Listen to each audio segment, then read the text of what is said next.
This is the Observations Podcast for Sunday, the 19th of May, 2024. Wow, deja vu. Welcome back to the podcast. I'm Dale Franks. Michael? Oh, wait a second. I have an audio problem. Michael can't hear me. Join with computer audio. I bet you can hear me now, Michael. I can. Hi, I just said I'm Dale Franks. Do your thing. I'm Michael Wade. Okay, finally, we are on.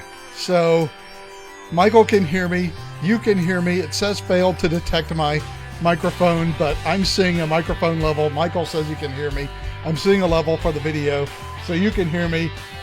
Chat says seems fine. Great. So we are here. Welcome to the podcast. Finally, we're now 7 minutes into this. We just got technical problems set up. Sorry about that. My sound settings got reset magically, so I don't know what happened. But in any event, that's fixed, and we're here. So this week has been a weird week in that, other than the Joe Biden speech at Morehouse College, where he said some god-awful things, most of the action this week has been in foreign policy, and for the most part, it hasn't been great for the United States. We're going to walk through some of these foreign policy things. I want to start off with China. China has a new aircraft carrier that they've just finished their trials on and have just put into operational service. And for the first time, this is an aircraft carrier that China says is operational. They had one carrier that was purely experimental. They have another carrier for training. And now they have this, which is their first operational aircraft carrier. And there is only one problem with that aircraft carrier. It's oil powered. Well, there's actually more problems than that, but the main problem with this one carrier is it's oil powered. So sure, they have an aircraft carrier, but it can't operate beyond 1,000 miles off of China's coastline. Mm-hmm. But the fact that they are... Do we have any video of the launch of this? Oh, yes. Here we go. Here is the Chinese Navy attempting to project force with their new aircraft carrier. My God, how do these animals live in the wild? They really are the stupidest piece of the planet. Here is the actual story about it. The new carrier is called the Fujian. And it looks like a normal aircraft carrier. I mean, you look at it in this video, and we're probably going to get sound from this. No, we have the sound turned off. So this is it. This is the video pulling out into the sea, accompanied perhaps by the carrier escort group, of which China has, that consists, these are tugs actually, but China's escort group would consist almost solely of gunboats. I mean, sub-destroyer sized gunboats. The only use that I can see for this aircraft carrier is not to project force around the world. It is not an American-style aircraft carrier. It is, in fact, designed to operate in Chinese waters, largely, I would presume, in the waters between mainland China and Taiwan. Well, and the Philippines right now. They, there's the controversy over, it's something Schultz. There's so many different names for it, but it's kind of on the northeastern side of Philippines. And the Chinese have largely decided that is theirs for whatever reason. And it's been long disputed, but that's kind of how the Chinese work, is that they make a claim to some land and then, hassle until the other side gives up or starts a war. But I think this gives us some insight of what China's naval policy looks like. And again, Hmm. no matter what they say, this is not, they're not building a navy to project Chinese power worldwide. They are building a navy to control the China Sea. Right. And that's about all that they can control with the naval assets that they have. They have a navy of, technically, if you just count hulls, 1,000 ships. But again, most of them are, you know, 2,000-ton gunboats. They have a pretty large littoral division, but not blue water. They don't have a real blue water navy. Yeah, and this is largely not a blue water carrier, not with a 1,000-mile operational range. Yeah, that's right. This is designed for coastal action. Now, don't get me wrong; it's an aircraft carrier, so one presumes that its design is for offensive action in China's littoral waters. But there's a lot of scaremongering about China and their power projection. But the Navy they're building does not look like a power projection Navy. Not any further than, say, Taiwan or the Philippines. And to the extent that China does have blue water vessels, and by the way, they do have a couple. They do have a couple of cruisers. They do have several destroyers. Um, and of course, they have submarines. They can cobble together an escort group for this carrier. And presumably, they can protect it from air attack with relatively modern, one assumes, anti-air defenses in the carrier group. So great, they can operate it, but they're very limited in where they can operate it. And I think this gives us a clue as to what China's at least current ambitions are. And those ambitions, it seems to me, and look, no matter what they say with the Philippines, that I don't think is job number one for the People's Liberation Army and the oddly named People's Liberation Army Navy. They are looking at Taiwan, and this Yeah. is an invasion carrier for Taiwan. Is one enough? I don't know. It's a relatively small carrier. It's not going to have that huge of an air group. It's certainly not going to have an air group like the size of one that Jerry Ford could put in. Modern jet aircraft take up a heck of a lot of hangar space. Yeah. So, the old World War II days, and this is more or less a World War II sized carrier. Yeah, it's about the size of the Midway, isn't it? Yeah. Yeah. So this is a mid 1940s, well, what for us would be a mid 1940s carrier design Hmm. in terms of how it's I mean, it's got fueled. more modern, you know, capabilities as far as surveillance and radar and whatever else. But Yeah, sure. yeah, So did the it's so not did the something that's going Midway. to go in deep ocean.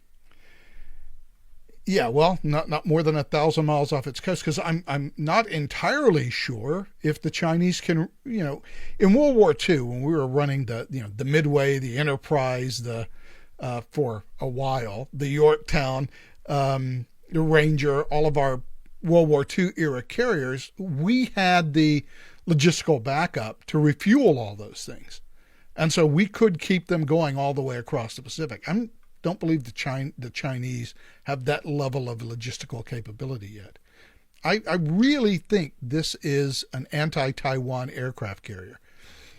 Give them a year to Yeah, run I it think up. that's right. Give them a year to work it up, and then I think we have a real threat to Taiwan with this aircraft carrier.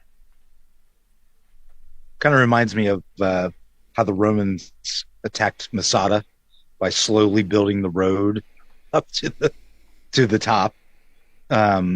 That's sort of how China has been uh, trying to commandeer and make the China Sea their own and completely beholden to them, and also to bring Taiwan back into the fold as they see it. Yeah, the one thing about this though is that China is not self-sufficient in petroleum. Right. We could ground this carrier simply by shutting off their flow of oil from the Persian Gulf. Or Russia. Yeah, well, Russia has an overland route that they could use. It would be slow and unwieldy because they'd have to deliver everything by train, but they could do it. But it certainly wouldn't fund all of their civilian energy needs and petroleum needs.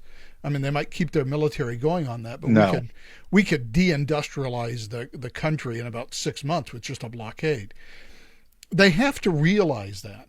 So they have to be gambling on the fact that when push comes to shove and they start flying, what do they call it, the J-21 or whatever their jet is for this thing, when they start flying that by Taiwan, they have to assume that we're going to do nothing. Right. They may be right. As far as I can tell, yeah, they very well may be. Or, how far are we willing to go for Taiwan? Although Japan and Australia seem to be less inclined to simply accept that status quo. Yeah, that is true. The Australians are in a difficult position because China is their number one trading partner. Right. So how far they're willing to go is an open question, and the Chinese know that. Now, interestingly, one of the things that we've seen over the last year are companies that are leaving China. Apple is essentially shutting down Foxconn for iPhone production. They're pulling out of the country. A lot of tech companies are pulling out of China. So it seems to me that they have a very narrow window. So I expect they're going to be working this aircraft carrier hard over the next year because I think they figure the window is closing on retaking Taiwan. And I think this is another piece in the puzzle of retaking it. I think that's right. And they must have a wary eye on, the presidential election, because that window closes a lot faster with Trump in place. I don't think Trump will abandon Taiwan. I also don't know that we have the personnel in place or potentially in place in the armed services to do any kind of defensive action for Taiwan. I know that we only have one carrier in the Pacific. I think there's one in the Indian Ocean that could come sort of quickly. But our Navy is not anywhere near at force projection level like we were, say, 20 years ago. It's been kind of left to rot in a lot of ways. Yeah, the number of ships that we have declined. We're now at about 345 ships, although all of our ships are largely surface combatants. That's true. Not gunboats. So we have a greater force. We do have 7 carrier air groups, and carrier escort groups. So we do that. But that did remind me of something, talking about China and Australia. While we're here and we're doing amusing things, I thought I might. So I thought the best way to proceed was to get everyone in the one room. Good thinking. Okay, you're all right. I'll come straight to the point. This white paper is recommending we spend close to $400 billion over the forward estimates. Now, at some point, the PM is going to be asked a very simple question. In order to protect us from which enemy? It's so hard to say. 400 billion, pick one. A regional player. Specifically, Colonel? An Indo-Pacific regional player. More specifically? Indo-Asia Pacific. That's broader. Who are you leaving out? Europe? Yeah, I sort of need a country. Or an unaligned player. No, a country. One that might threaten us. Just one. Yeah. I wouldn't want to raise tensions. Where? In this room. You know what? I'll name one and you just nod. China. Yeah, okay.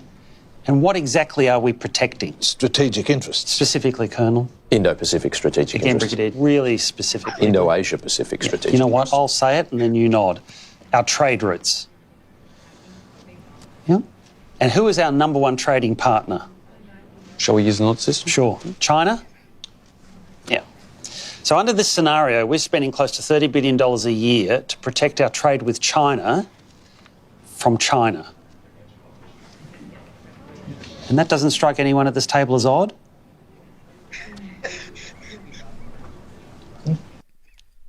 So that's just one of my favorite clips. That's an Australian TV show. It's a comedy TV show about government. So, but Australia's in a weird position.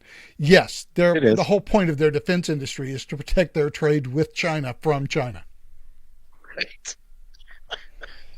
And as odd as that sounds, they're in a difficult position.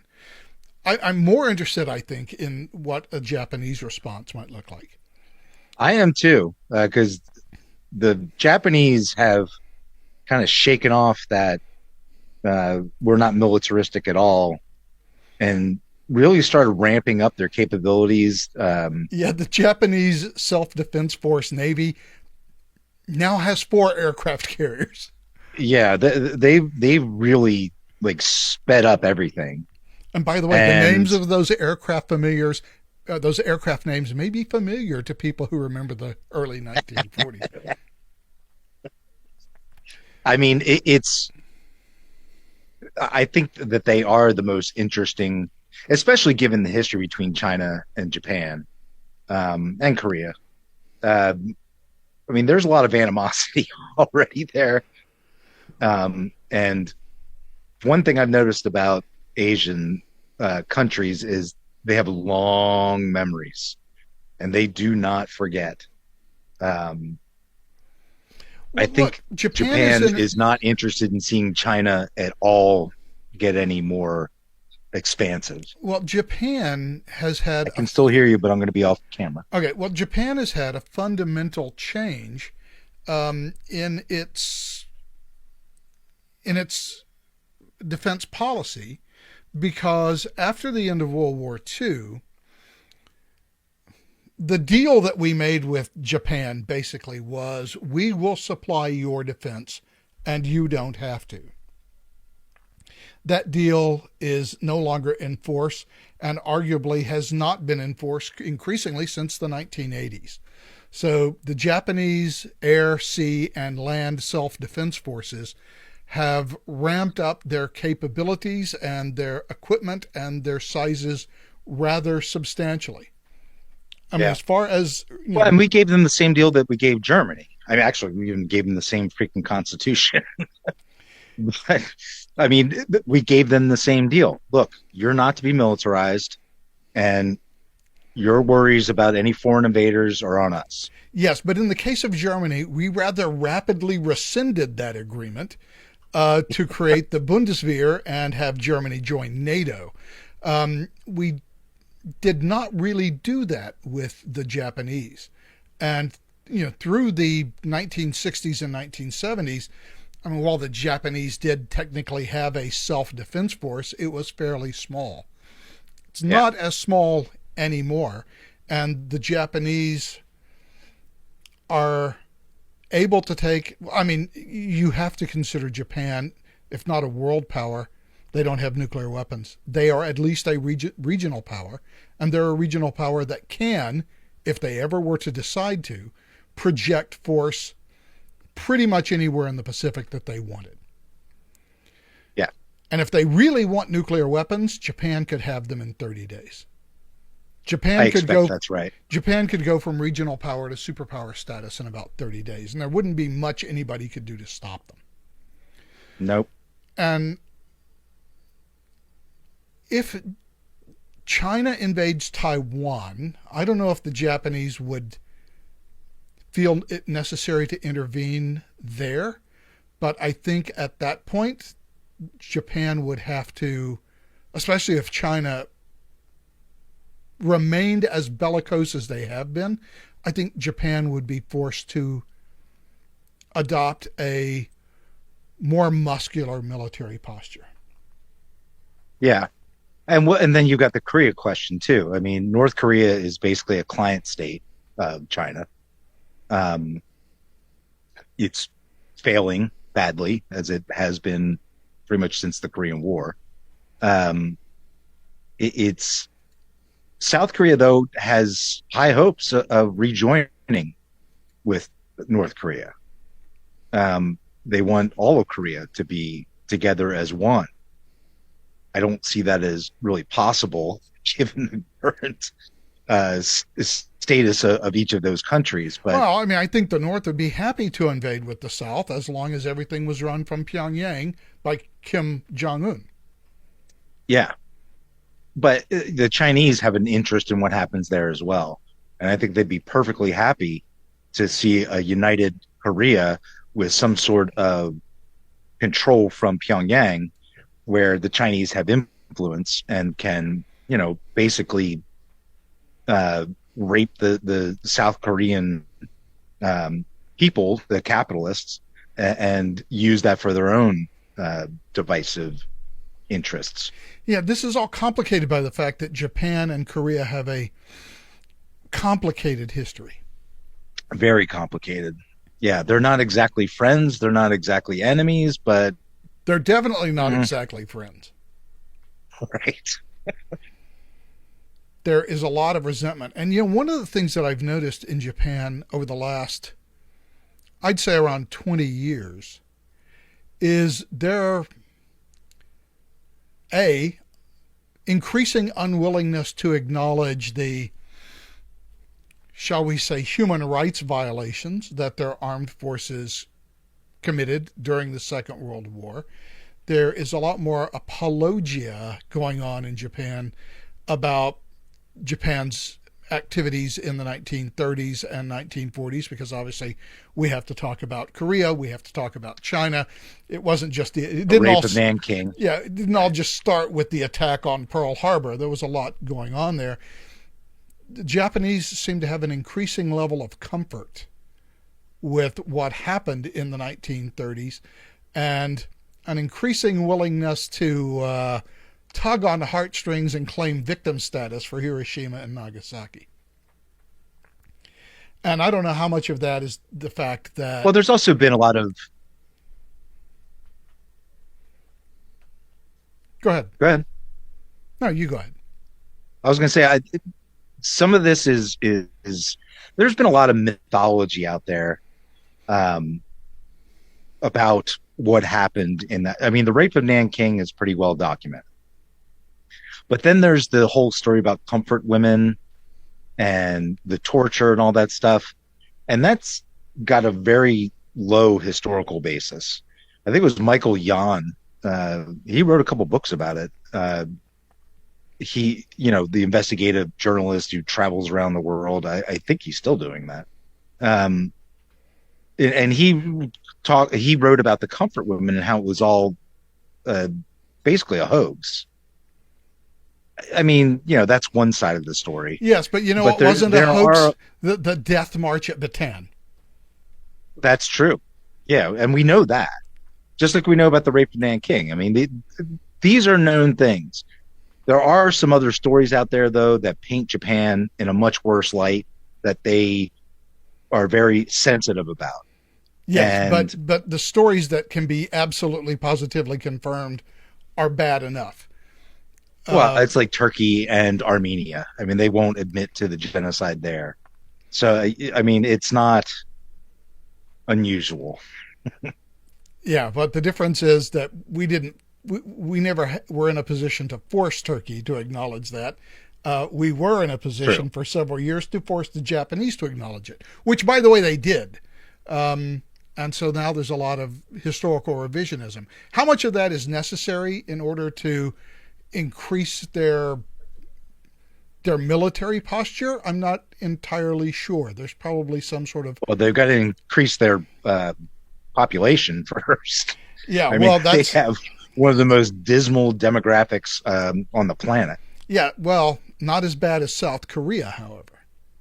South Korea has absolutely atrocious demographics. But then again, so does China. So That's true. the whole demographic collapse thing is something we have mentioned and looked at a little bit, but I don't think we've ever gotten deeply into it. Too deep in it. No. But basically, the only population in the world that is reproducing at a replacement rate is Central and South America and Africa. Yep. All of the advanced countries in the West, in Europe, North America, Northern Asia, their birth rates are collapsing at an incredible rate. And so it's the countries of what used to be termed in the 1970s the poor South.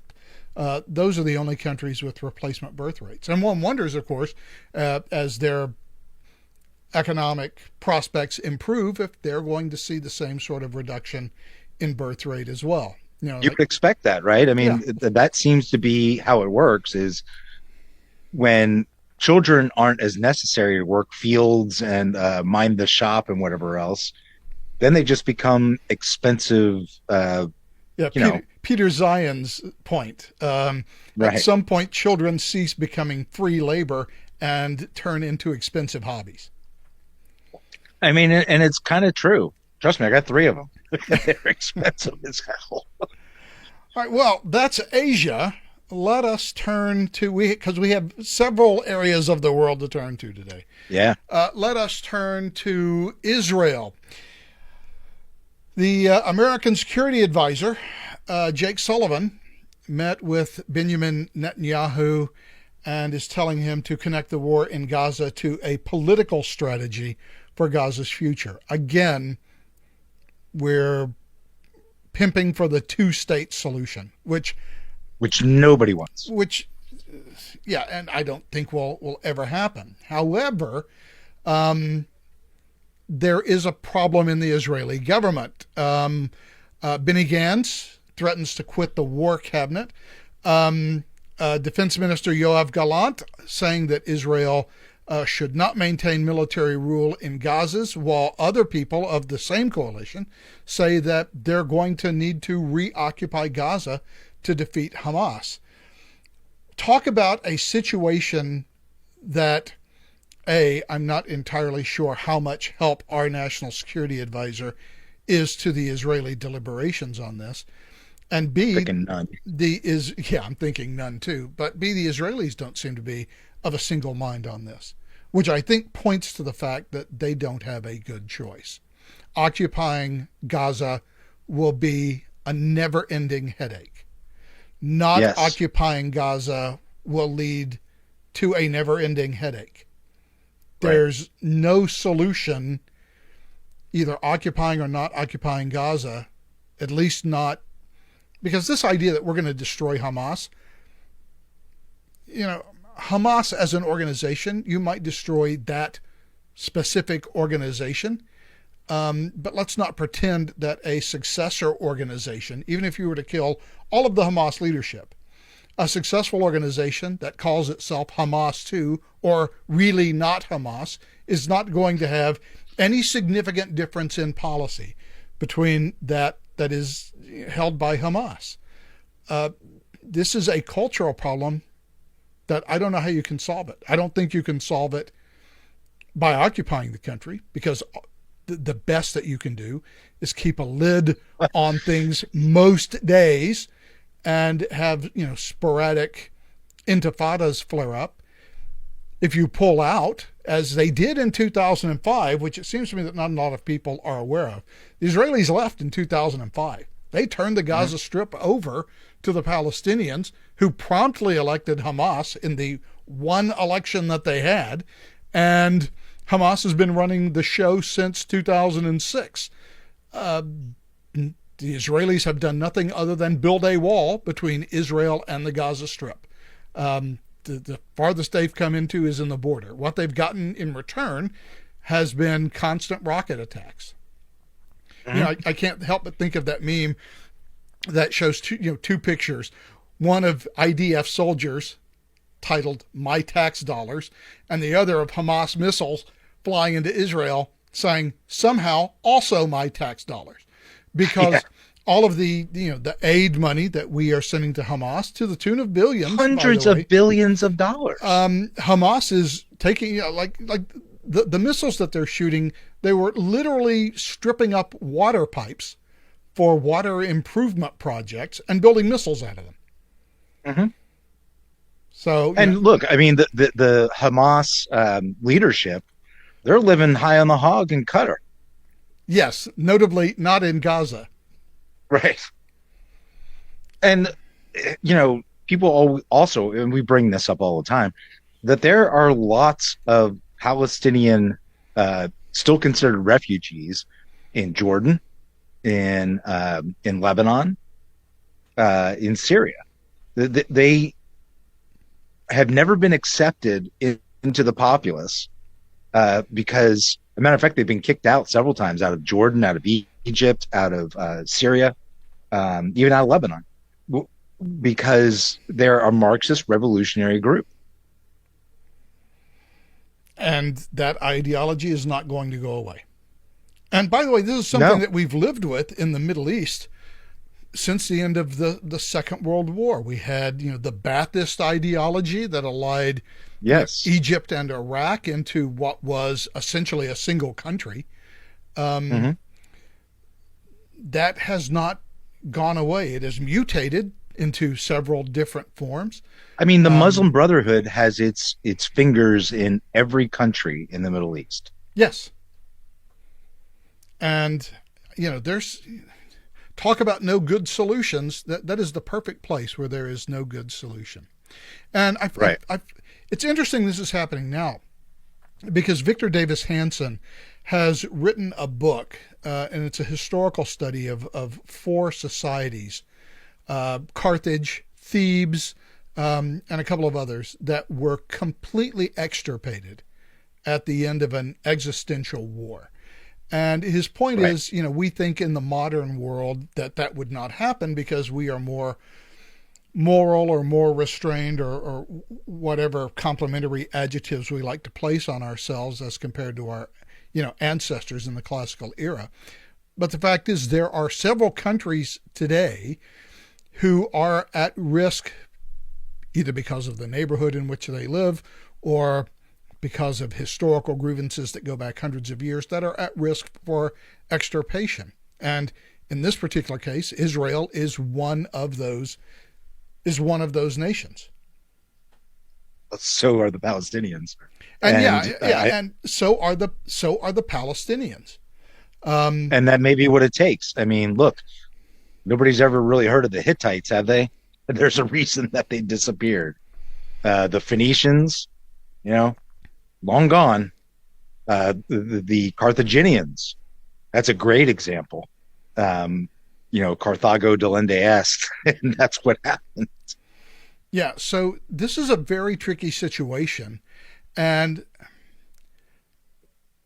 I think when people say, we want to utterly destroy you, we have a tendency in the modern era to think that they're talking in hyperbole, that they don't really mean it, that there is something we can offer them that will mollify them, which, by the way, is what this two-state solution thing is.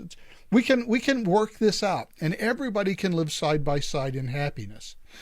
And that it's only the works, entire point of the League of Nations and the UN. Yeah, but that's that only totally works the point. But that only works if everybody wants to live side by side in happiness. Exactly. The enemy always gets a say in when the war's over. And when one side says, we want to exterminate you, at some point you have to do them the courtesy of believing it and responding appropriately. Because it's existential. We're way beyond hearts and minds. This is not a hearts and minds issue. As you brought up earlier, it's a cultural issue, and it's a deep-seated cultural issue. The Palestinians have been bought in to being the tip of the spear for all of Muslimhood to attack the Israelis, and they don't care if they die. They don't care who they take out. They don't even care if their kids die. They have no remorse whatsoever. They want to end Israel. And I think that's an intractable conflict. And Yeah. I don't know what useful part the United States plays in that conflict, other than supporting we did play Israel, which is the only democratic government in the region. People often forget Yeah. 2 million Israeli citizens are in fact Arabs who Right. have, full representation who in are the Israeli all parliament. for. And what's interesting is those Arab citizens, Arab Israeli citizens, are absolutely behind the War Council. They don't like, the Palestinians any more than Israelis do, or anybody else. I mean, nobody really likes them. Yeah, so I'm not sure our national security advisor getting involved in what is now becoming clearly an intramural conflict in the quote unquote unity government in Israel. I'm not sure that's helpful. I would think that it's largely unhelpful. On Although the I don't other believe hand, if the Israelis decide, you know what, screw it, we're just going to carpet bomb the Gaza Strip and we're just going to round up everybody that lives there and what do? Deport them somewhere and clear? I mean, A, would that even be physically possible for the Israelis to do? And B, if they do that, who in the West would support them? unless Trump wins, probably nobody. Yeah, Maybe I'm not even sure maybe Trump like would take Poland that or Austria or something, but like no major players. Yeah, this is the best political minds of the past 50 years have involved themselves in this. Everyone from, Richard Nixon to Henry Kissinger, Jimmy Carter, Ronald Reagan, Gene Kirkpatrick. We could go on and on. And nobody has a solution ever since 1948, ever since the UN was created, we've been in this nation building. I I can't remember who wrote it.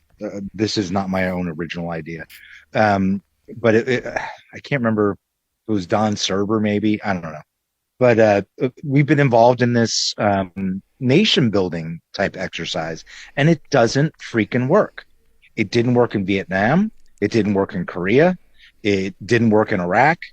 It hasn't worked with the Palestinians. It hasn't worked anywhere. We have not been able to successfully do that because it requires actual colonialism to build a nation.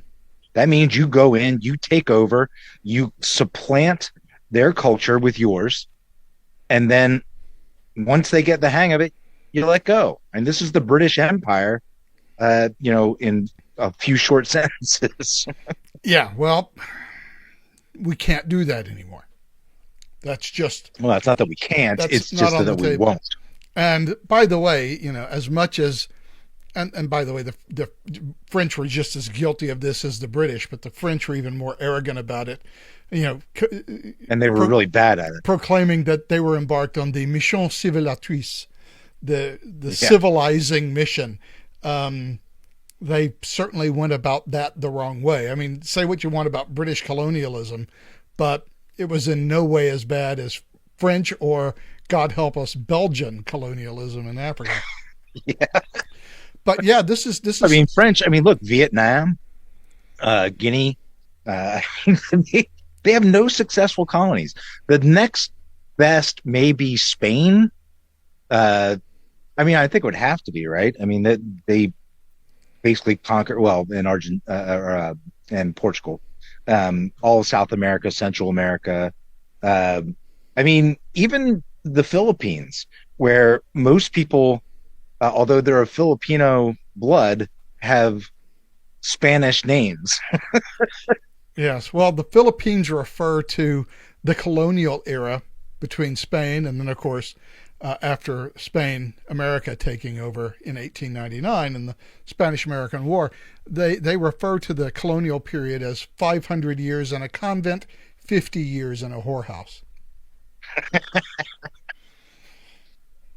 which That's good. I think is as succinct as an explanation as one can find. Let's move over to Europe. Slovakia. Some fella shot the Slovakian prime minister, a populist figure. I think some would think of him as kind of a mixture of Donald Trump and Hungary's Viktor Orban, who actually had to leave the government several months ago, now back, shot by a fella. And it's a little confusing. Originally, Slovakian police charged a guy, just a single fella, calling him a politically motivated lone wolf. That was yesterday, but not so fast, because now the Slovakian police are saying, well, maybe that lone wolf thing was a little premature. A team is investigating. Oh, sorry. Hello, BBC. A team is investigating the possibility that the attack was not carried out by a lone wolf, and instead saying that they are looking into whether the suspect was operating in a certain group of people who might have incited and supported each other. But I thought he was kind of old, though. He's not like some young guy, right? This is him.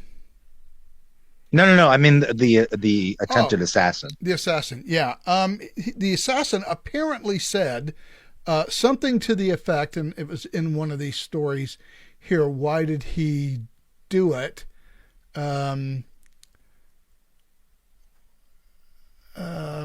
Yes, Fico is a divided figure in the Slovak Republic.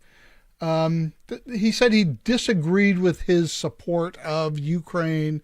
And here we go.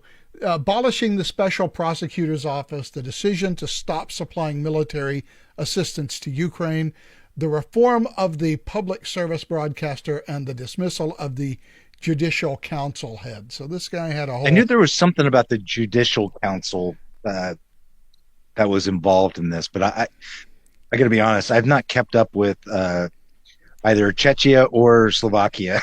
Yeah, the Czech Republic and the Slovak Republic are not huge players. However, the one thing that Fico did say is that he wants to, because it requires unanimous consent, he wants to block any attempt to bring Ukraine into NATO. I think that's a smart move. I think it's a smart move too.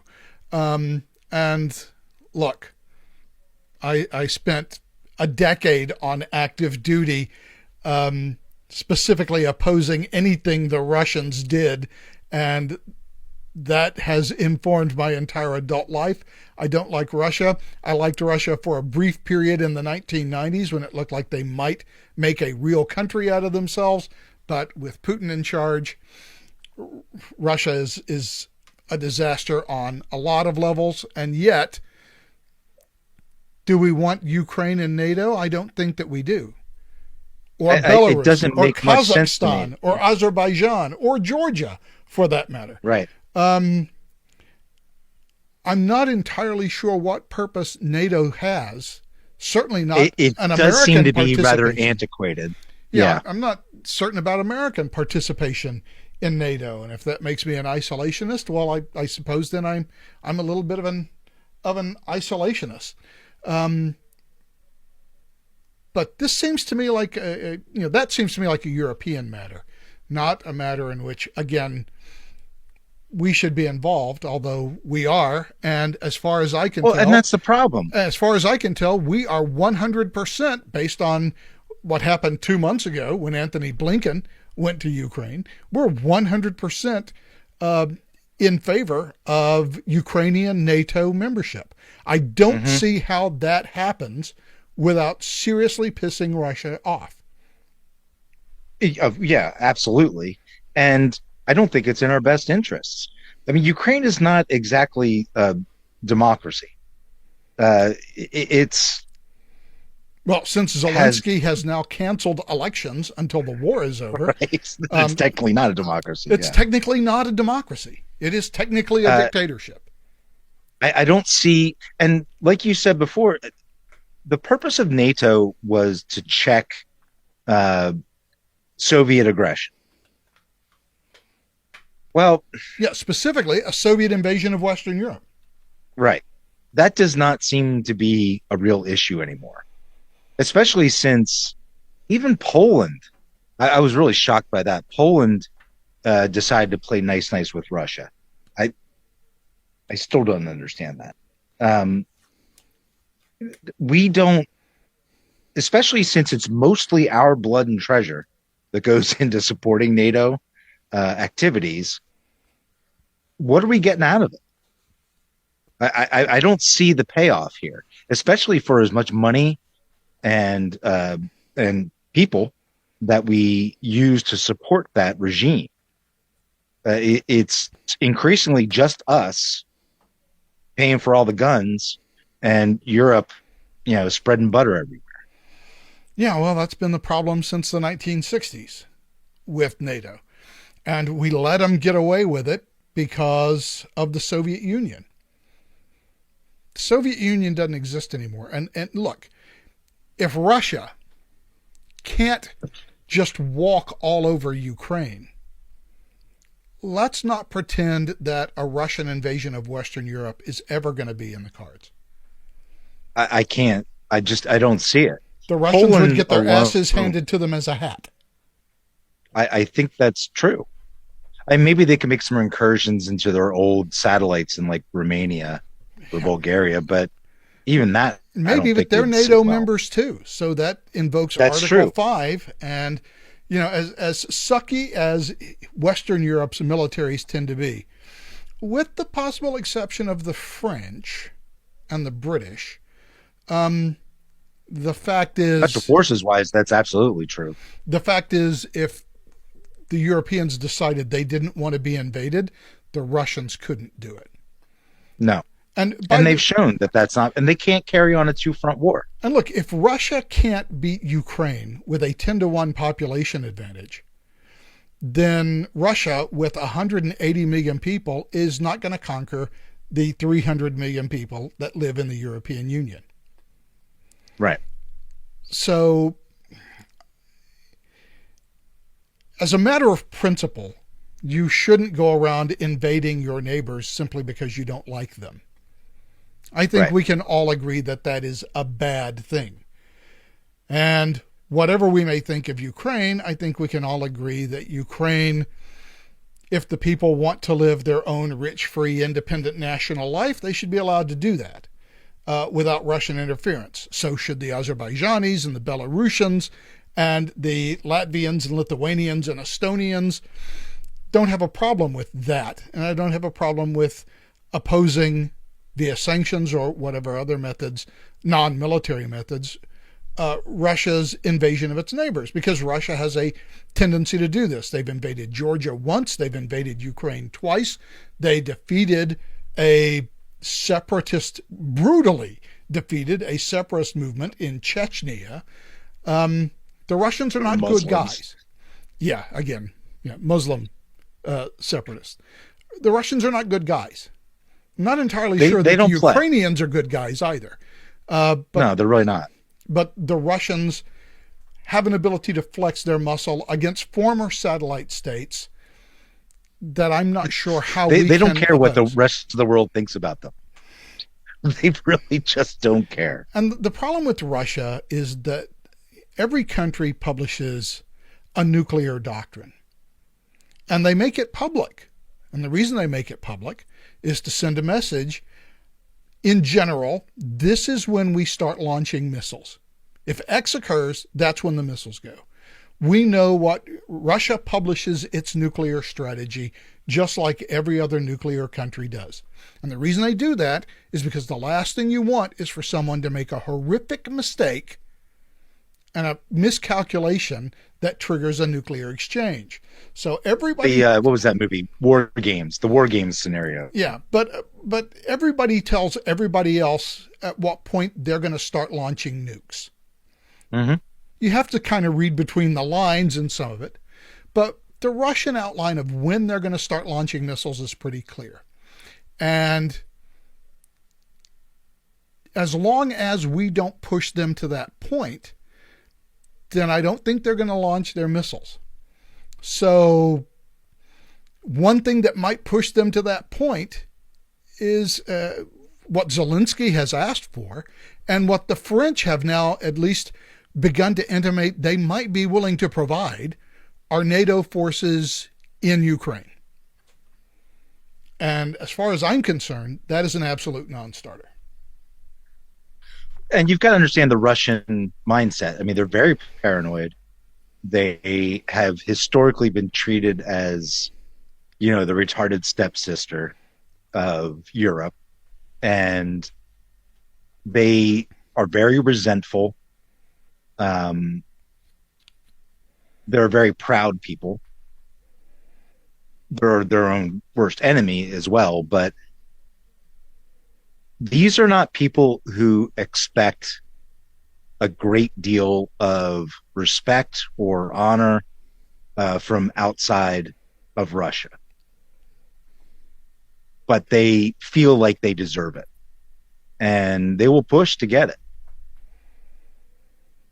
But I think the second NATO becomes involved in Ukraine, and look, it might even be... It upsets the apple cart, yeah. It might even be, as long as our troops stay in Ukraine in defensive positions, that might not push the Russians. But I guarantee you, the second a NATO soldier from any country steps 1 foot inside of Russia, we are at the brink of global thermonuclear war. Yes, that's absolutely true. So whatever sympathies we might have for Ukraine, there are serious constraints on our ability to support them outside of basically arms shipment. And I think Emmanuel Macron's increasing eagerness to get involved there is troubling. And the trouble with NATO is that it was designed as a defensive organization and designed to resist attack. And I am pretty allergic to the idea that a NATO member like France, because they are a full NATO member again, for many years they were not, they were part of NATO, the political organization, not the military alliance. Now they're back in the military alliance, and I don't want the French, master diplomats though they may be, to draw us into a nuclear exchange with the former Soviet Union. Yeah, they're they're playing with fire that's not going to hit them first. Well, that's the trouble. And, if they invoke Article 5, that puts us in the position of either joining them due to our NATO obligations or coming up with some legal justification as to why Article 5 doesn't count. So, right. Yeah, Europe is problematic for a number of reasons right now. Mostly their own weakness, but yes. Yeah, so today, the Department of Defense, moving on to another continent, Africa. The new military government of the nation of Niger has politely asked us to leave. And we, according to the Department of Defense, have come to an agreement with them of how that withdrawal will be conducted. This is kind of a weird one, what's going on in Niger, because over the past several months, we have Mali and Burkina Faso who have now canceled their defense deals with Western countries. They've withdrawn from the political and economic blocs in Africa to which they belonged, and now they're joining up with Russia. And as part of that, once the military government took over, they told us we had to leave. So this nicely phrased agreement that the Department of Defense released today glosses over what is really happening, which is an increasing level of Russian influence in Africa. And Chinese influence, although that's not present directly here, but that's a problem we're facing in all of Africa. Yeah, both Russia and China. China with the Road and Bridges Initiative, which isn't turning out as well for China Belt and as Road. Belt and Roads Initiative, which isn't turning out as well for China as they might have hoped. But the fact is, they are building influence, and that's not only happening in terms of China in Africa, but also in Central and South America as well, and Yes. several other places in the Pacific.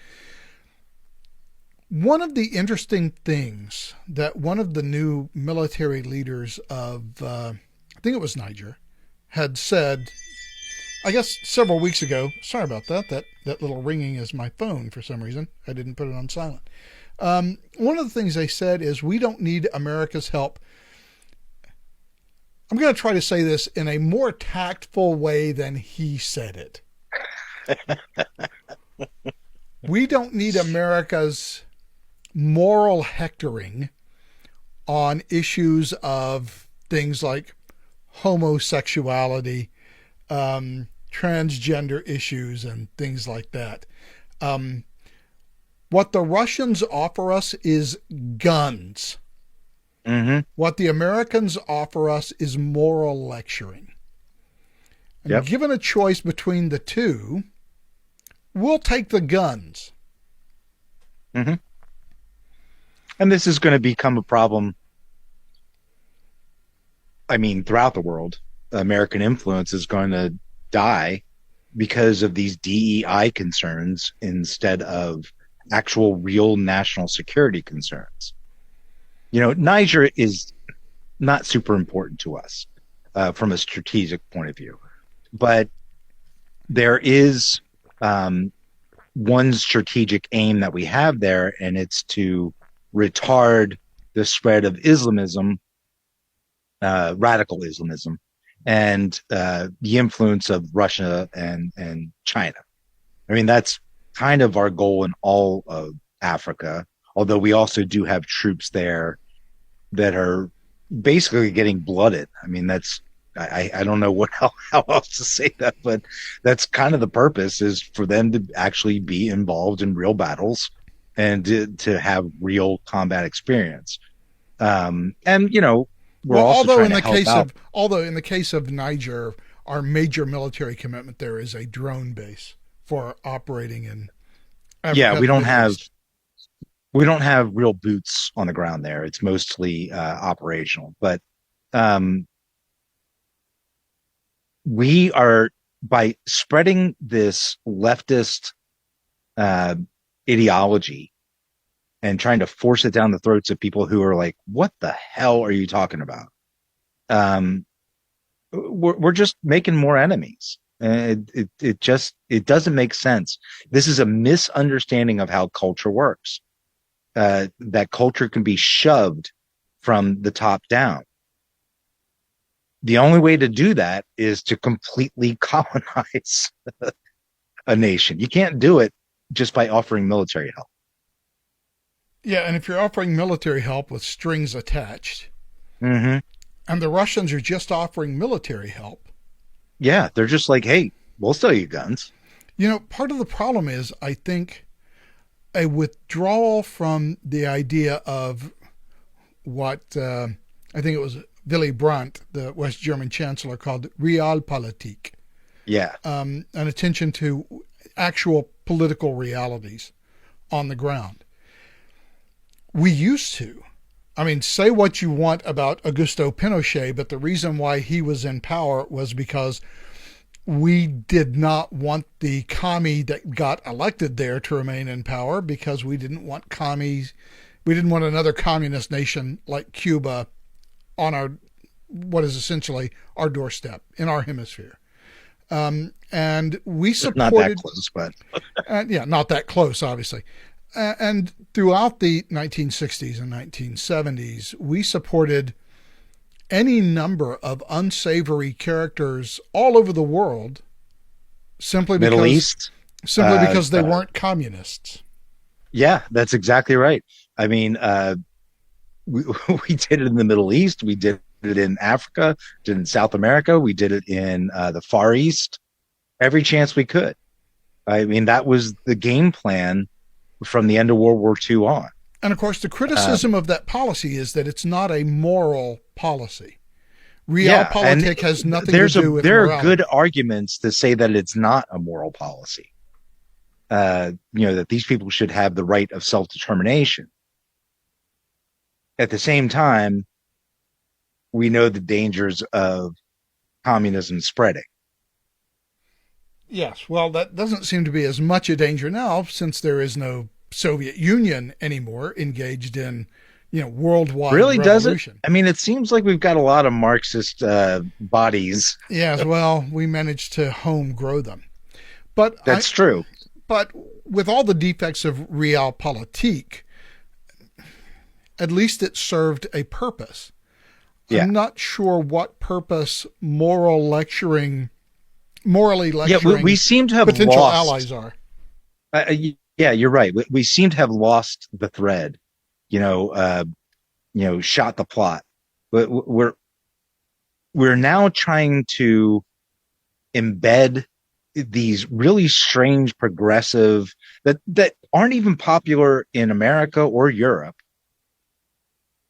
of trans ideology. And well, you say they're not popular, but they are popular among the people who count. Well, and that's the problem with the elitism, the oligarchy that we're all kind of dealing with in the West anyway, in Western nations, which of course aren't all in the West, but that's the problem, is that we're giving these people way too much rope and not hauling them back in and saying, you don't make any damn sense. None of this is provable. None of your conjecture has any basis in fact or science. Come back when you have that. And until you have that, we don't have anything to talk about. I want to talk about that a little bit deeper and what might be a seemingly a weird context, but let's table that for a second. Heaven forfend. Yeah, let's table that for a second, just to cover one thing that is happening today. Then we'll get back to it, because I think if we get onto this, we're going to take up the rest of our time. So very quickly. Sure. Yeah. The Iranian president, Ibrahim Raisi, was flying in a helicopter with the foreign minister and the governor of one of the provinces. That helicopter appears to have crashed. And by the way, I want to be sure that this is the this is the most recent, 28 minutes ago. So he was flying a Bell UH-1, a Huey. Well, he wasn't flying it, but he was flying in it. It crashed apparently in the mountains, and the Russians apparently are going to send aircraft and 50 other rescuers to the site. One rescue team had to withdraw after being attacked by wolves. It's very foggy. It's very cold. It's a horrible area to try to do a search and rescue operation. And when your visibility is down to 30 feet, they haven't found the crash site of the helicopter. He's been down for 12 hours. Everybody's been interested in this. Yeah, they have not said that he's dead, but... They have not said that he's dead. In fact, they've not said that his helicopter crashed. They said it suffered a hard landing. And, yes. that covers an enormous range of possibilities. He's been down for 12 hours. It is brutally cold. They can't find him. And there are wolves. And there are apparently wolves. So... I'm not sure they're going to recover him. It's been interesting looking at what Iranian expats have been saying on Twitter. Some wag said, "This is the first time I can recall an air crash where I'm praying that no one survived." Another one just posted simply, "Happy National Helicopter Day." Chances are he's gone. However, Iran is actually run by the Revolutionary Council, which is a bunch of Muslim clerics who actually set policy, people who are allowed to run for an office and are ultimately elected to office, are hand chosen by the Revolutionary Council. So even if this fellow's dead, doesn't really matter in terms of Iranian policy or policy direction, because the president of Iran is an executive. He's the CEO for the board of directors, who are the Revolutionary That's a very Council. good way of putting it. Yes. Yeah, that's exactly how it works. The IRGC, the Ayatollah, they're in charge. Everybody else is just a functionary. He just happens to be the most senior functionary who is allowed latitude within the policy restrictions set by the Revolutionary Council. So, or the IRGC as they are known. So, interesting, tragic, obviously, for him, for his family. He's not a good guy. I think it was it last week or the week before last when the Iranians executed a 16-year-old girl for, well, I say executed. They beat her to death for not wearing a scarf in public. Hijab. Yeah. Yeah. So these are not good guys, and outside of their immediate families, I'm not sure who will miss them. Yeah. So they can all rot in hell as far as I'm concerned. It's happening. It's happening today. They're still trying to find the crash site for this fella. All right, I'm surprised that there hasn't been more blaming Israel for this crash. And I think that's simply because they don't know what happened yet. And I think they're trying to keep hopes alive that the guy is alive. Yeah, and look, it's probably a UH-1 that passed down to them from the Shah of Iran, so they've been flying it for, many 60 years. many years at this point. So it's a pretty old aircraft. I'm going to assume that they have the maintenance capability to keep it flying, obviously, but maybe not in the best of flying shape. So anyway, that's happening now. I just thought it was worth a mention because it's one of the bigger things that are happening today. Yeah. So I do want to go back to what you were talking about. And I want to introduce it with a speech that Joe Biden gave at Morehouse. And there's a minute clip of this that I would like to listen to. So let's listen to it. Today. You missed your high school graduation. You started college just as George Floyd was murdered. And there was a reckoning on race. It's natural to wonder if democracy you hear about actually works for you. What is democracy? If black men are being killed in the street, what is democracy? The trail of broken promises still leave black communities behind. What is democracy? You have to be 10 times better than anyone else to get a fair shot. And most of all, what does it mean, as we've heard before, to be a black man who loves his country, even if it doesn't love him back in equal measure? So, shorter Joe Biden, America hates you. This is not your country. You'll never get a fair shake. You'll always be a second-class citizen, which is a wonderful message to give to a bunch of young people on the... Yeah, that's a hopeful commencement speech. On the occasion of their graduation from a private college. Meanwhile, the Butker kid, the kicker, it gives a commencement speech to a Catholic audience at a Catholic university and gets lambasted and shrugged off by the NFL. He's a 3-time Super Bowl champion. Yes. And all he said was, hey, you know what? Traditional marriage is not bad. A stay-at-home mom is not weak. They are the power.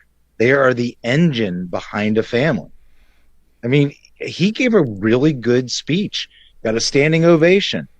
And then all of a sudden, everybody's got to put words in his mouth and, turn him into some sort of Neanderthal, where Biden is saying, you know what, you're never going to get a fair.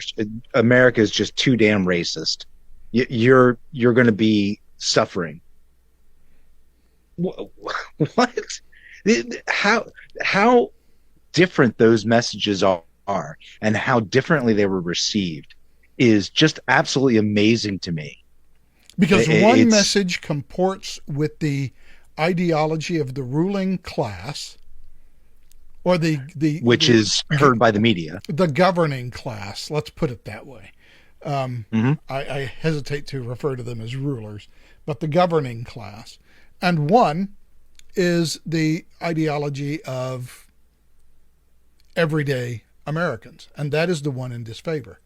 And the NFL, their DEI guy, came out after the Butker speech and said, well, this does not reflect the values of the NFL. Yeah. Well, I know you've hated the NFL for a long time, but Football is this communism. just makes me hate that a little more.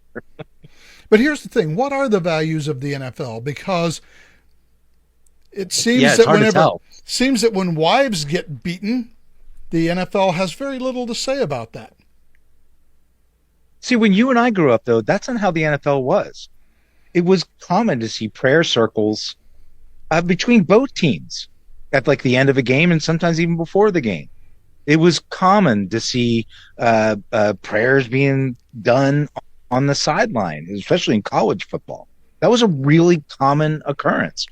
Nobody cared. It wasn't a big deal. Yeah, It was rather nice. That's not the country we live in anymore. No. So what we do see are people kneeling for the national anthem. That apparently is one of the NFL's core values. Right.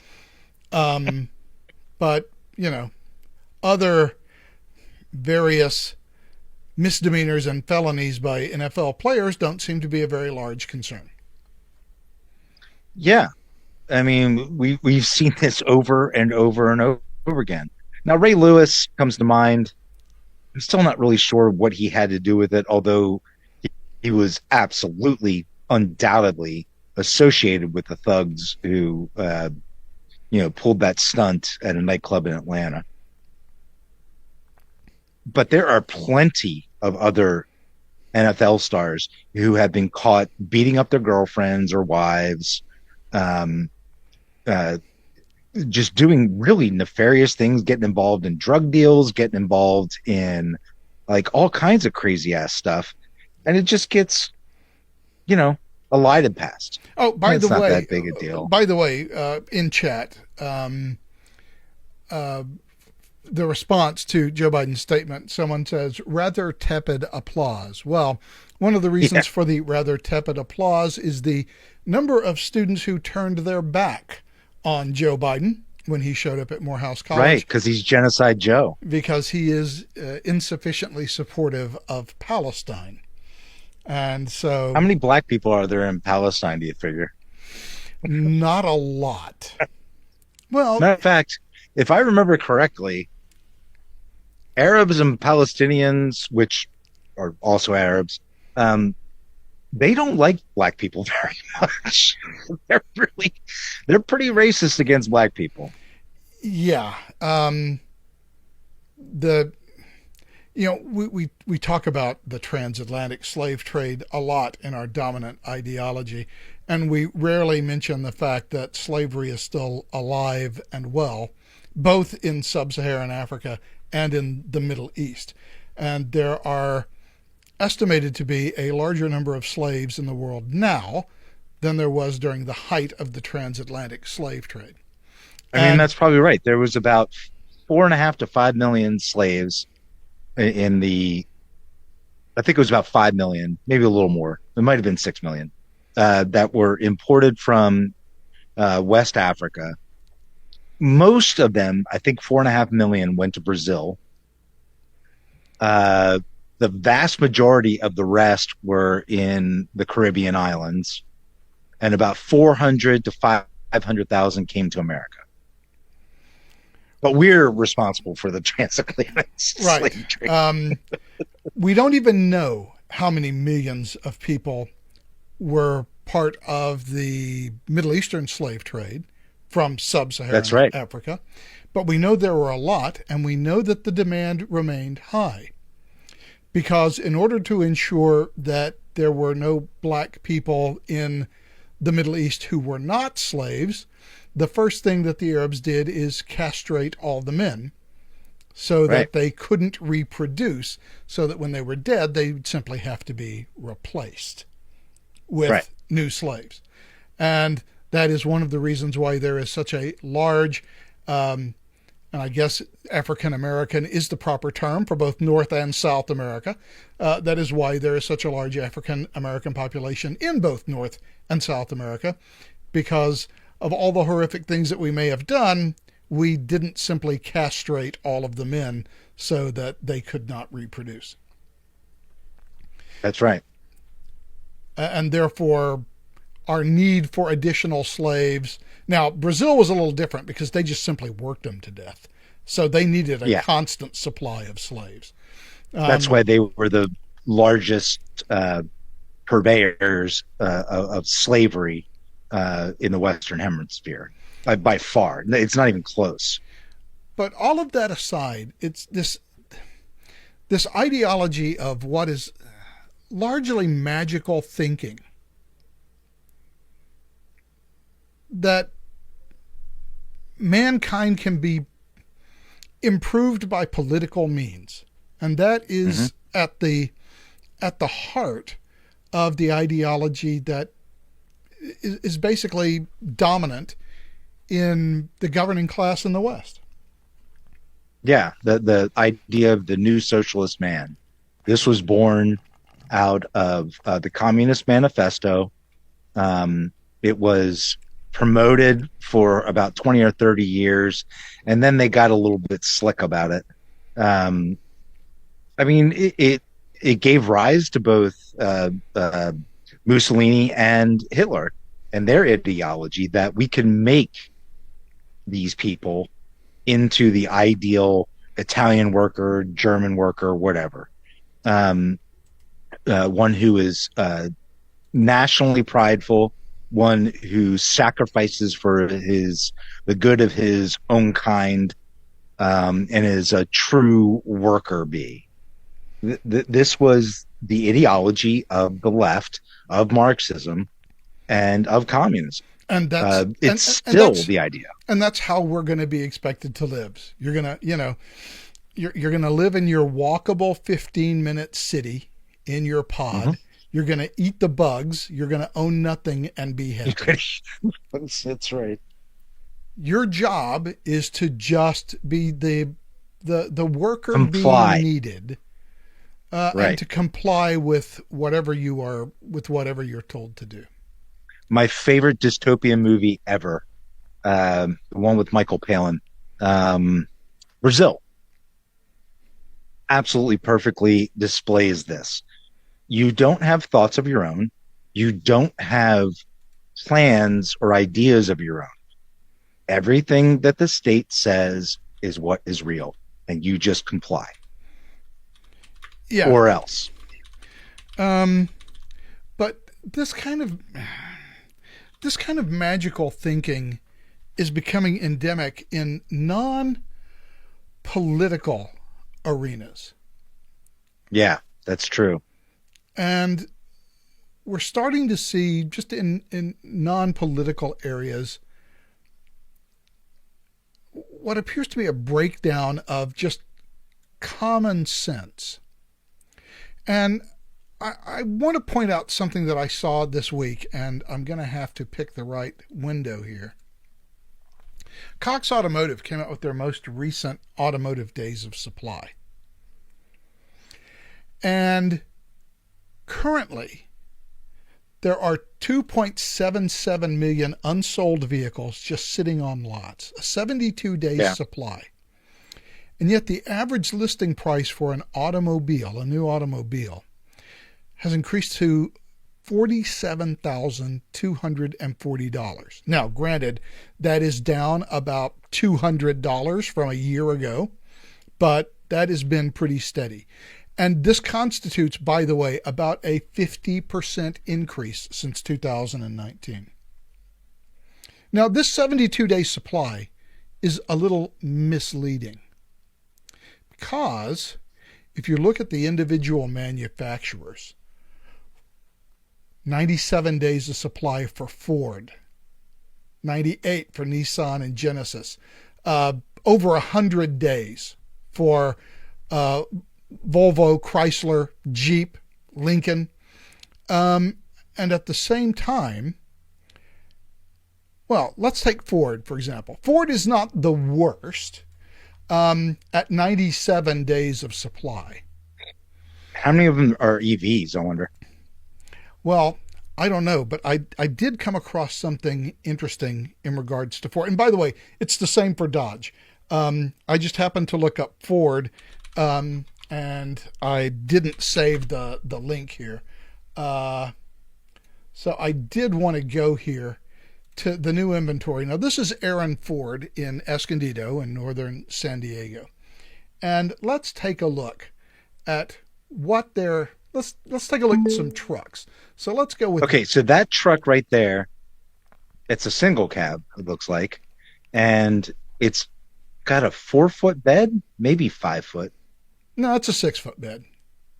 Is it? Yeah, I think that's It just doesn't the look that extended big. cab. But it may But it's be a only short got one bed. door.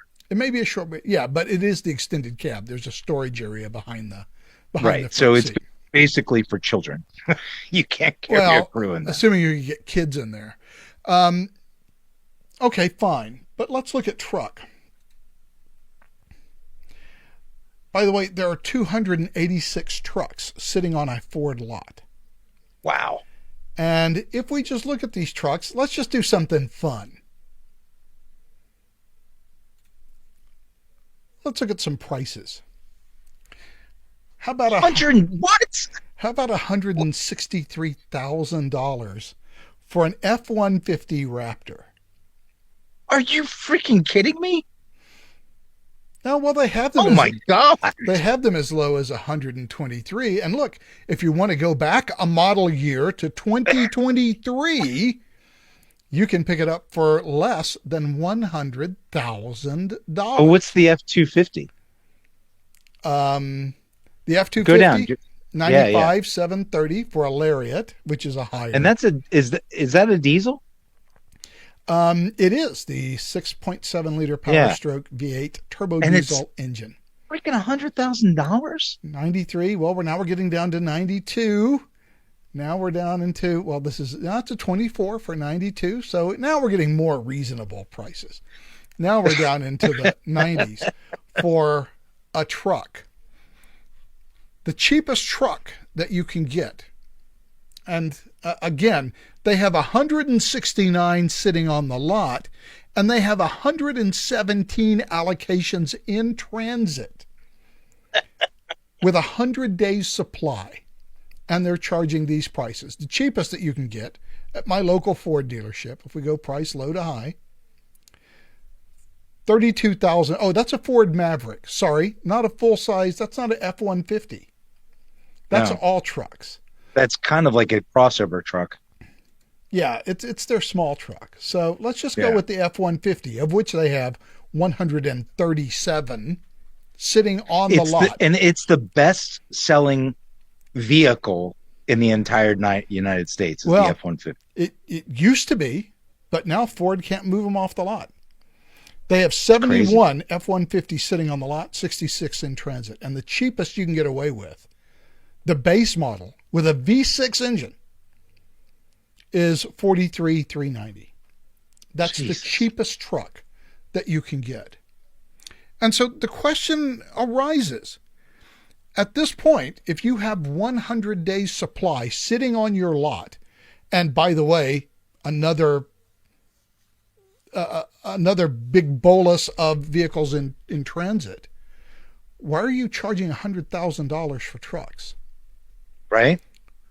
And well, so nobody's buying them. That's the thing. They're sitting on lots. And as we saw just a minute ago, the local Ford dealership still has a bunch of 2023s still sitting on their lot. So I just read an article about how Hertz is running into this, because Hertz, they basically, after they've used up their cars as much as possible, they then sell them en masse but they don't haggle about price. They just, here's the price. And it's, going to be a down price, but it's still not that low. They have something like, I can't remember. It's over 1,000 EVs that they can't sell. And they're not dropping the price on. Yeah. In fact, if Ford did not have, if it weren't for Ford's commercial sales, Ford would have lost $500 million Fleet sales, last year. If it wasn't for commercial sales, they'd have lost $500 million. Ford sells the most to like police and security and whatever. And so they do those fleet sales. And, that's a few hundred cars at a time. They really aren't moving anything. And I've heard this from some guys I know that work at Ford dealerships, that they're having a hard time moving trucks. Yeah. And by the way, same is happening with Dodge. And here is something interesting with Dodge. Now, they only have although it's a much smaller lot, Jack Powell Dodge in Escondido, they have 81 Rams sitting on that lot. And so how different is it in, say, and by the way, Peoria? By the way, Stellantis just announced that they're changing their incentives for dealers, and they're now paying incentives to accept allocations. Really? Yeah. In other words, we will pay you just to take trucks. And I don't even see how that is a good deal. Again, I don't either. Because you've got to pay for the lot space. Because if you look at Dodge and you look back, just as we did a couple of pages ago, for Cox Automotive, Dodge was running, and that's a big one. I saw this. New inventory. Well, you said it wasn't on there, but you had seen it. Oh, wait, this else. is April. I'm sorry. That's not April. I want the May version. Sorry. I need Car Days of Supplies May. So what we were looking at was actually, this is from 3 days ago. So by the way, the average listing price in 1 month has increased by $200. Days of supply has increased to 76, and there are 2.84 million vehicles now sitting on lots. That's just crazy. That's a 1 month change. And Dodge, by the way, has 151 days inventory sitting on their lots. Jesus. That's and they're not making any deals. Days. That's what I really don't understand. And they're not making deals. And now Stellantis is telling their Dodge dealers, hey, we'll pay you whatever it is they're going to pay to take the allocations, even though you're sitting at 151 days of supply on your lot. By the way, I don't even see how that makes sense if you're a dealer. Why would you? Because where are you going to put them? Well, not only were you going to put them, but you're not buying these trucks outright. You're going to have to pay finance charges on those trucks for as long as they sit on your lot. So even if I, am giving you an incentive of $1,500, 2-3 months down the road, you have eaten all of that up in finance charges, and now this has become a net cost, and you're not going to get rid of that car in 3 or 4 months, not when you have 151 days of supply sitting on your lot. And from the consumer point of view, there's no incentives. There's no reason. And these prices, like the Ford prices, are just insane. $160,000. That's just crazy. I mean, sure, it's a Raptor, so it's a fun truck to drive and it's fast and all. But is it $160,000? What's it like elsewhere? What's a cheaper area to live in? Like Indiana? I don't know. Oklahoma? Tennessee? Well, here's the thing. I've been seeing this on YouTube everywhere with these prices. But okay, let's go to where my dad lives. Okay, so we'll New Mexico. No, he lives in Houston. Oh, he's back in Houston now? Yeah, he's been back in Houston. I didn't know he got back there. Yeah, he's been back in Houston for years. So let's just pick at random a dealership, a Ford dealership in Houston.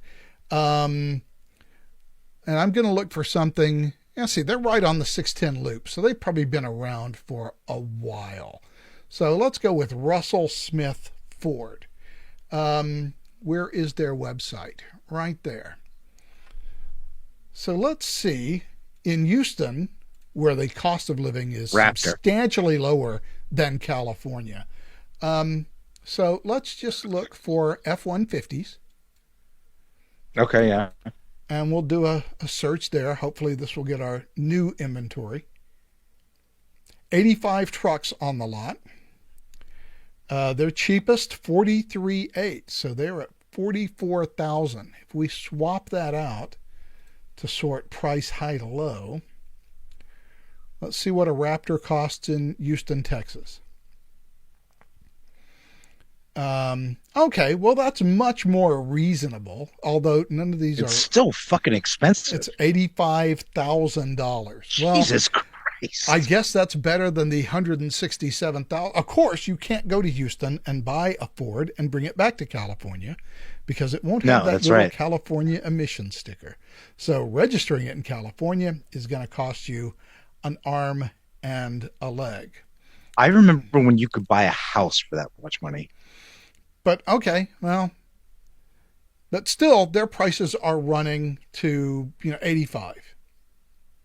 That's crazy.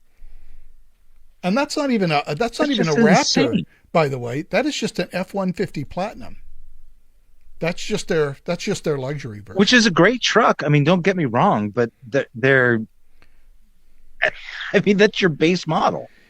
Yeah, it really is starting to interest me. Looking at and here's the other thing that happened this last week. Actually, it was the week before last when we talk about this. And I don't even know if it's magical thinking. I don't know what it is. But let's go Microsoft Bethesda, and we'll look in the news there. Here we go. Microsoft just closed down 3 studios. Arcane Austin, who are makers of, who have made some very well-regarded games in the past and have made lots of money. Hi-Fi, Tango Gameworks, another one, Alpha Dog Games. They've just shut these studios. I know Alpha Dog. Yeah, they've just shut these studios down. Why? I don't know. Why would you shut down studios that have produced success? I mean, these are not failures. Now, look, Arcane made a bad game. It was called Redfall. Nobody liked it. It didn't do well. But prior to that, they've had a pretty good record at Arcane for making well-loved games that make a lot of money. And Microsoft is just closing them all down. And what they are concentrating on, rather than single player games, are cheap mobile games that have microtransactions. Now, at least that makes sense in terms of you can always have the business wise, who will supply you. It's just that's not really the business that you're in, so we're just going to change the business, and abandon traditional game development. It's just, I don't know what it is. And I don't know why you would make these kind of financial decisions. The car one it completely perplexes me, because if nobody's going to buy your cars, you figure you would reduce the prices to the point where people would want to buy them, so that you weren't like Dodge sitting with 151 days of Ram truck supply on your lot. I mean, that's typically months. how dealerships work. I mean, anybody with any car buying sense knows that end of the month, certainly end of the year, you get your best deals because they need to get these cars off the lot. They want to get in the new cars. So you wait until August, and August 31st, they're bringing in the new cars. They're going to get rid of the old cars. That's like the prime buying time. This does not comport with that. And it's almost, I'm just wondering, and I'm I'm literally just wondering here. Are they hoping for another federal government bailout? I don't understand the behavior because it doesn't seem rational to me. At least the behavior of Microsoft in terms of their game side, at least it makes sense in the I sense can see that because more people are going to be playing games on their phones as opposed to computers. I can see moving in that direction. But it also means faster development times because the games have to be so much simpler, and so you don't have to pay writers and animators and all of that. You can just get rid of all of those people and just make mobile games that have transactions on them. But you're leaving an entire market now basically untapped. You're getting rid of your best talent, the people who make, because look, mobile games make a lot of money, but they're short term. They have fast development cycles. You constantly have to come up with new ideas. And a triple A game, and they get boring after a while. They can only change it so much. Yeah, but a triple A game can bring in. I mean, look at Grand Theft Auto, Rockstar. Oh my God! Rockstar Games has probably made $10 or $12 billion, probably much more than that, really, off of Grand Theft Auto 5. Yeah. Sure, the budget for creating a game is probably around $1 billion for them, but they know they are going to make 12 to 15 times that. Well, when they're doing iterations, though, no, the cost goes down exponentially each time they do something different. Yeah. I mean, they've already got the basics there. All they got to do is add in graphics and dialogue. But again, the decision now is just to largely abandon a market for what's going to make you money right now in the short term. So yeah, that's interesting because what are they thinking? What's the incentive? Like I would assume that they have some sort of longer term vision that they think will. I don't think they do. Bring them rewards. I don't think their vision and this I think is the problem. I don't think their vision extends beyond the next quarter. You think they're just trying to cash in as quickly as possible? Yeah, I just need cash flow now. And my cash flow needs to look better now than it did last year. And the easiest way to do that with the fewest number of people is just to concentrate on predatory microtransactions in mobile games. Yeah, yeah. So this is something that I've been commenting on since I was in law school, back in the late 90s and early 2000s, and it seems like most businesses are not run as businesses that produce widgets, but instead are run as a financial concern, a money stream that it can then divert into other money streams. Which is, I mean, I'm not saying that's wrong or bad, or I think it's very smart, but there is a point where, and I've seen this with a lot of venture capitalists, who I've dealt with them. They're horrible people, but they do bring money to the table and they're willing to spend it. And what happens is they get much more concerned about the financial stream than the actual product being produced. Exactly. Once that happens, you don't care about the product. All you care about is, what can I produce the next financial stream from? They will abandon anything, even at a loss. It won't be really a loss. It may be a loss on the, what they bought it for versus what they sold it for column, but they've been making money off the financial part of it, off the debt and the debt payments and whatever.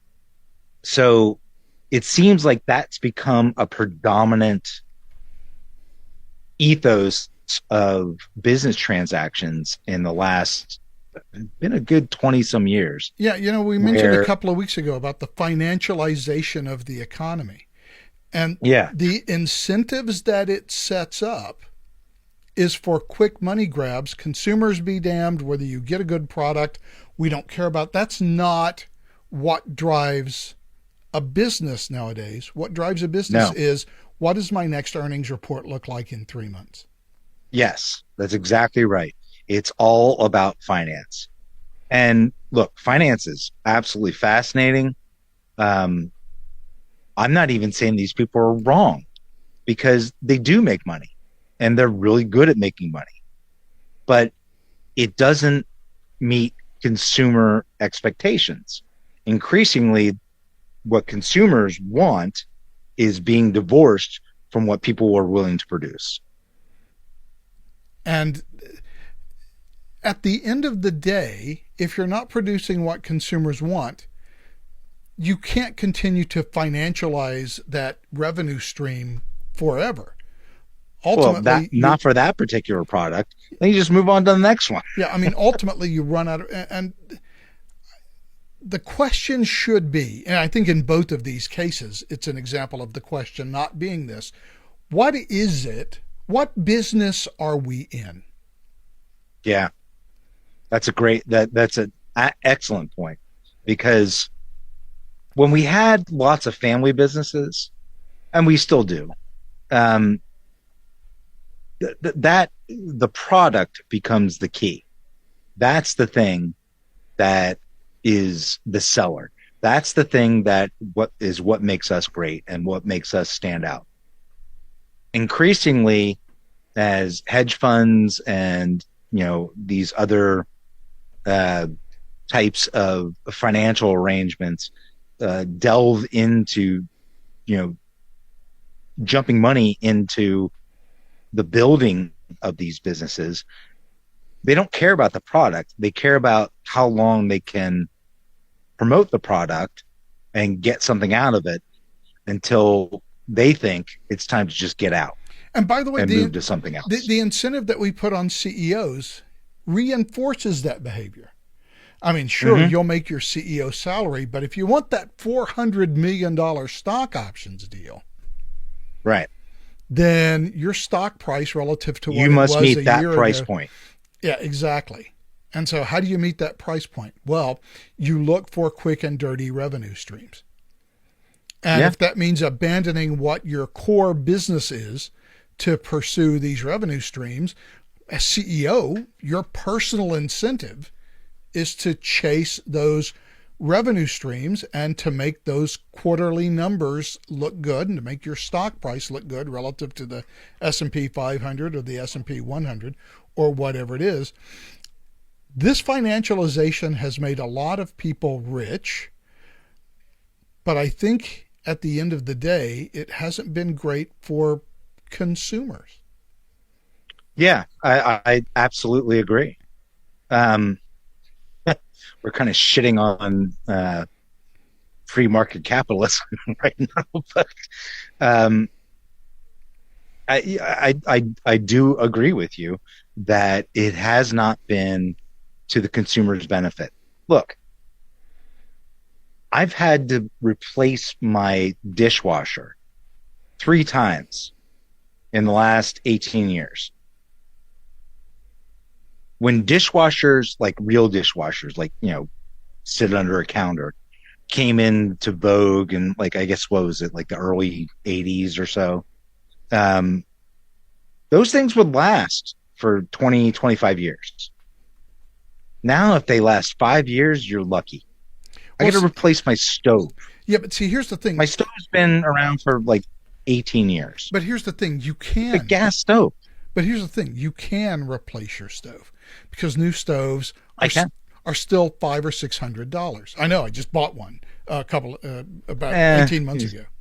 Well, I got a really good deal on it. You're going for the cheap ones. Yeah, it was $650 for a gas stove, and it's a 5-burner gas stove, including this big long burner in the middle. I have no idea what I'm supposed to put on that. But it's for the griddle. So you put the griddle plate on there. Right. And then I have the grill thing. Yeah, okay. Well, in any event, well, let's say color TVs. You could buy a color TV in 1967 for about $500. Now, in 1967, the average blue-collar wage was $3,200 per year. So that $500 was a significant investment. That was 2 months of your salary. Today you can walk into Sam's Club or Costco and pick up a 45-inch TV. You for can get it on $200. 12 months, no interest. Yeah. So at the same time that these products have become cheaper, they've also become cheaper and less durable, right? There's just a certain amount of obsolescence. That's exactly right. More people can afford them, but of course they don't last as long. So, I mean, essentially, I know a guy that still has a new one every 2 or 3 years. I know a guy that still has a Frigidaire refrigerator that they got in 1964, right. And it's still rocking and rolling, and it has all of the modern stuff. But you buy a Frigidaire today, or a Samsung, or an LG, good luck if you have that thing in 10 or 15 years.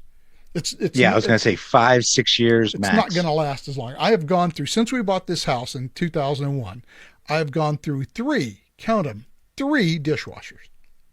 Mm-hmm. Now, is that good or bad? And when we talk about free market capitalism, here's the thing.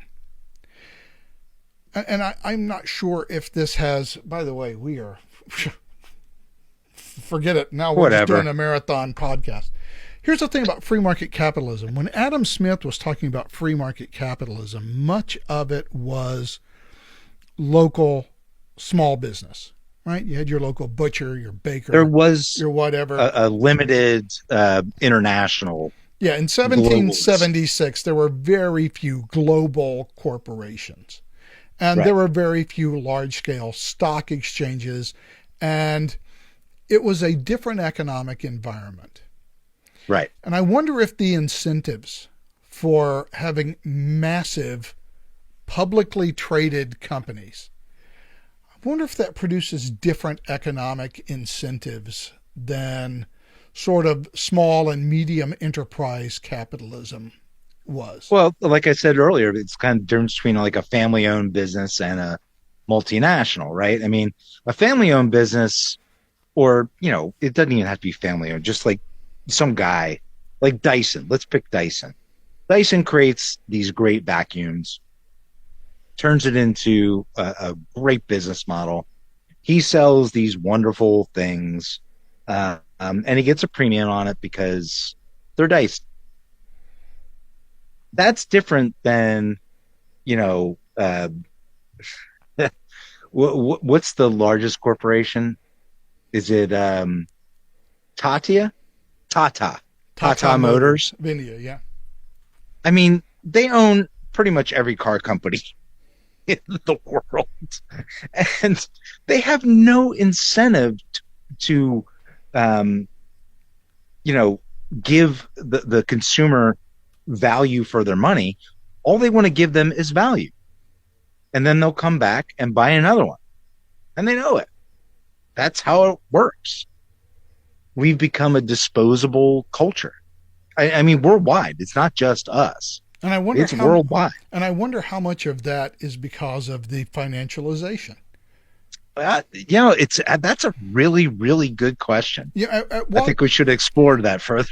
At what point do we cross over from how can we manufacture this cheaper to how can we manufacture it so that it will fail in 5 years?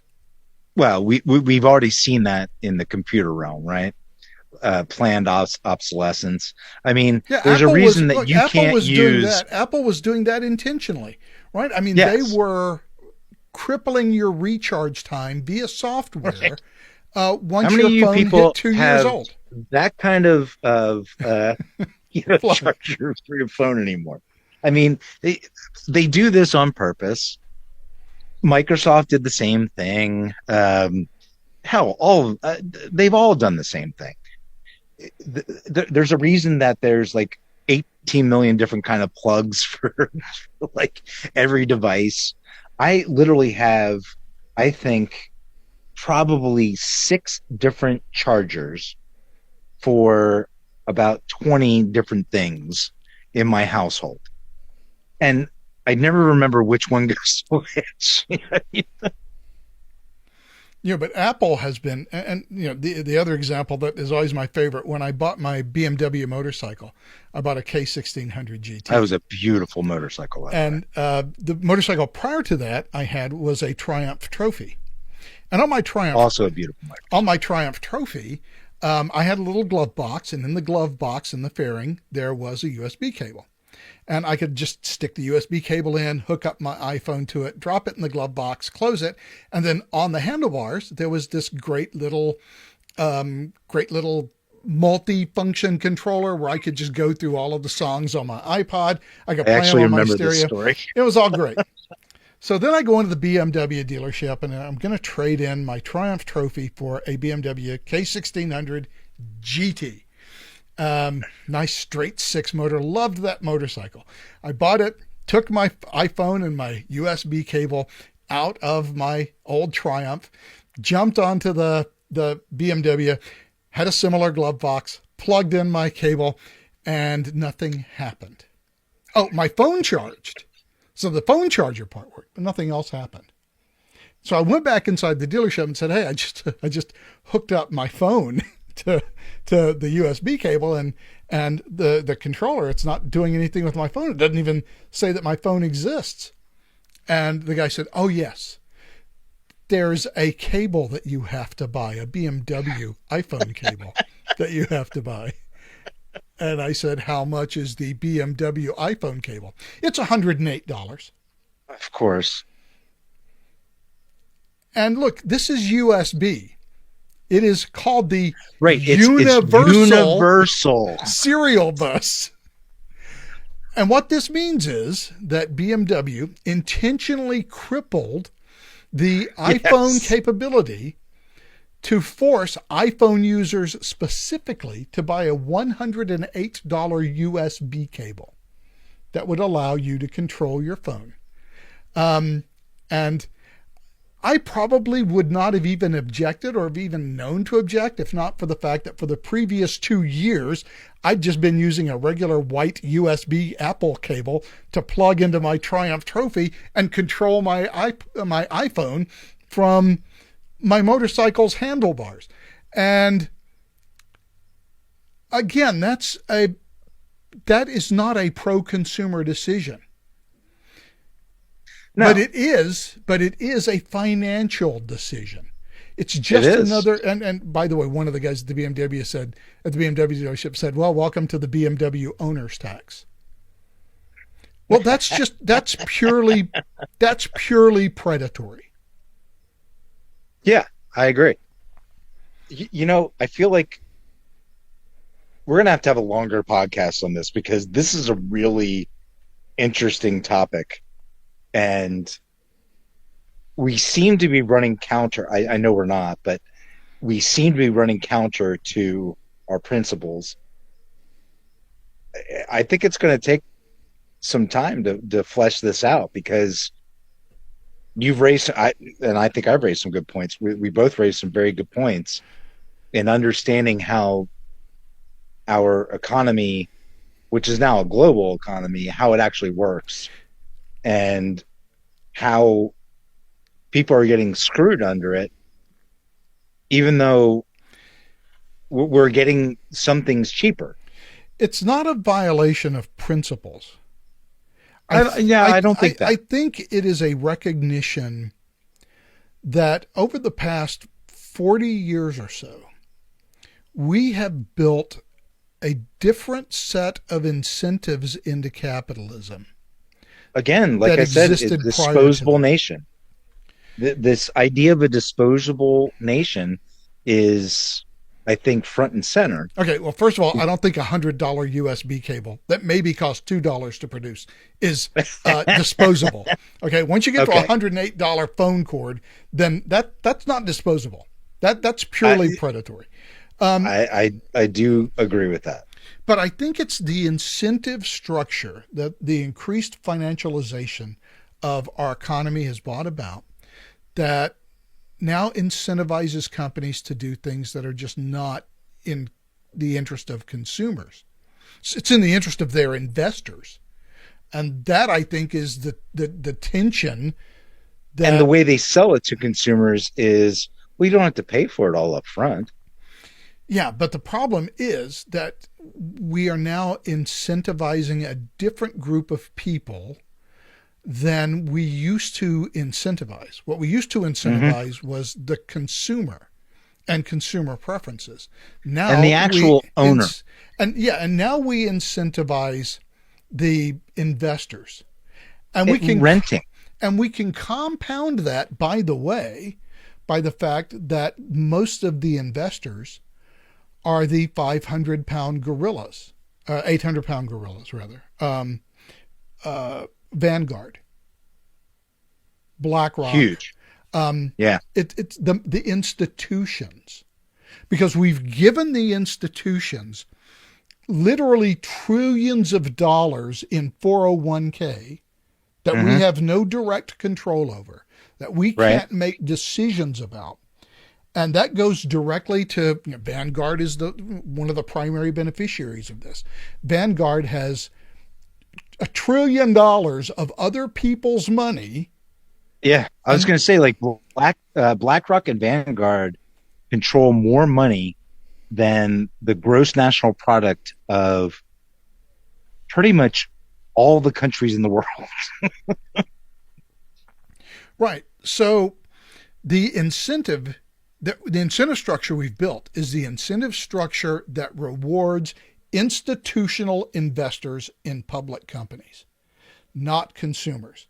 Because if you look back to prior to 1980, if you had a company like Vanguard, you would have to go to Vanguard, right? You would have to open an account with them. You would choose either the stocks that you wanted to buy, or you would choose the mutual funds that Vanguard would manage. And you would have had to do it in person too. And you'd have had to do it in person.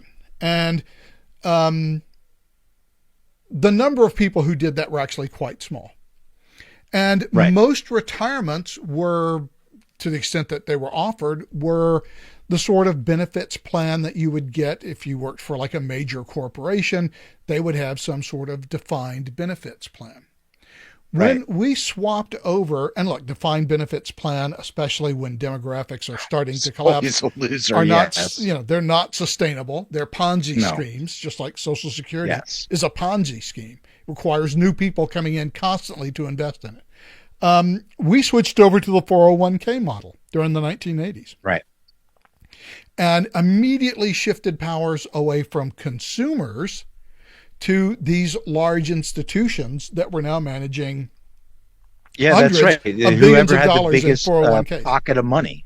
Yeah, whoever had the biggest pocket of money got to set the standards and the rules, essentially. Right. So on the plus side, I now have a market-based retirement account. So I could potentially vastly exceed whatever retirement I would get from any defined benefits pension scheme. At the same time, consumers begin to lose control over the direction of corporate America, because there are now these massive investment companies with hundreds of billions of dollars of funds who instantly become your largest shareholder.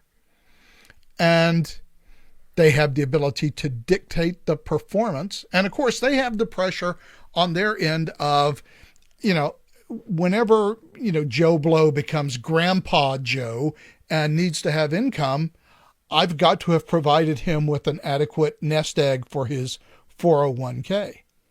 So have we, with the whole 401k thing, have we traded consumer control over markets? Because that is the classical economic thing, right? If you make a product people want, they'll march a path to your door. If you make a product no one wants to buy, you'll go out of business.